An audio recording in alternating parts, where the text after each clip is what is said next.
Mark Carney just announced a new plan to cut federal spending by 15%. It sounds responsible, but is it doable? Or just more political theater to distract from a ballooning deficit and a bureaucracy out of touch with Canadians? The reality is that Canada's finances are literally a dog's breakfast. This year's deficit is projected at $92 billion, up from $62 billion from Trudeau's last year in office, that Freeland said would only be $40 billion. Ottawa's recently announced spending plans, which includes a much bigger defense budget, will drive its deficits higher in the coming years. Ottawa's latest fiscal package, which prominently includes a sharp rise in defense spending to meet NATO's 2% of GDP target, pushes Canada's projected deficit well beyond previous estimates.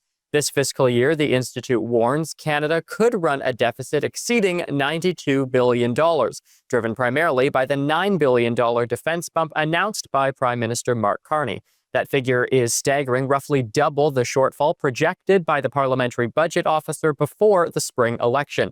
Ottawa's new spending, especially on defense, to hit NATO's 2% target, has doubled the deficit from earlier projections. Carney's cuts aim to fix this. But you don't cut 15% by trimming small budgets. You need to shrink the federal workforce.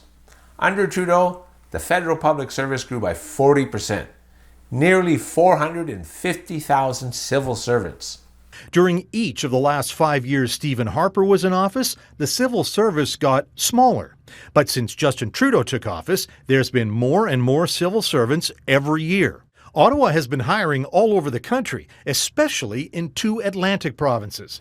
New Brunswick and Newfoundland and Labrador each have 62% more federal civil servants now than they did during Harper's last year in office. Newfoundland and New Brunswick each have 62% more federal workers.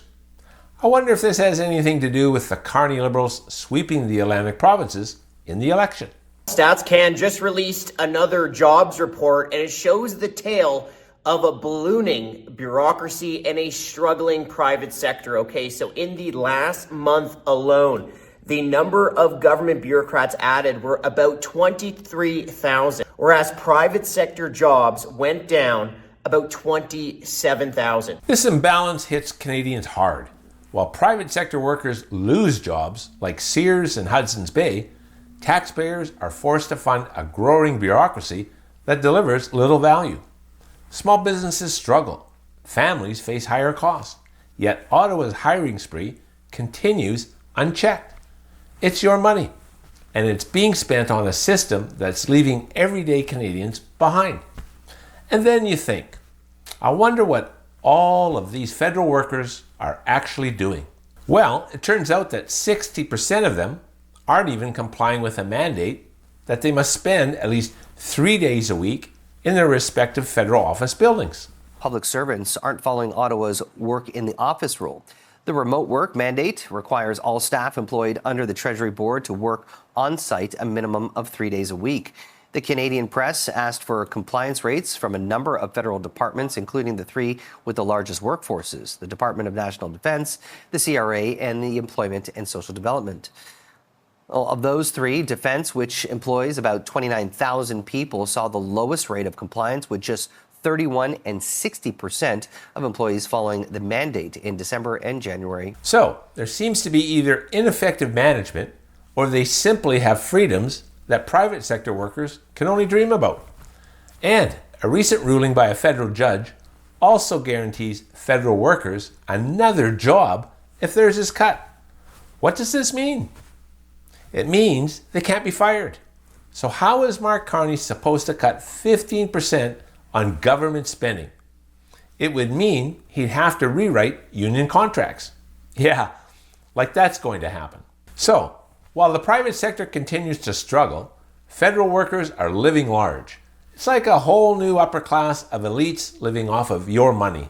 You know that since the Trudeau government came to power in 2015, the number of executives in the federal government has increased by 1/3, and the payroll is up 40%. Are you getting 40% better government than you were in 2015? I don't think so. And the thing is, these executives, there's about 10,000 of them, they make $210,000 a year, and 89% of them get annual bonuses that average $18,000. Are you doing that well? They work less, they get longer vacations, they retire earlier, they get better pensions, and they have less chance of being laid off. What we're doing is creating this new class of people, this new economic class in the federal government at taxpayer expense. They work less, retire earlier, and face no layoffs, creating a taxpayer-funded elite class. Will Carney's 15% cut happen? Not without the courage to face public sector unions and a pampered workforce. Without action, Canada's fiscal mess will only get worse. The Liberals are truly building a system that taxpayers can't afford. Carney's broadcasting cuts, but it's simply another smokescreen. You and I both know they can pretty much say anything that they want, and the CBC media will broadcast it to show us all how great they're doing. The reality, of course, is another thing entirely. Share your thoughts below, especially if you've dealt with the public service.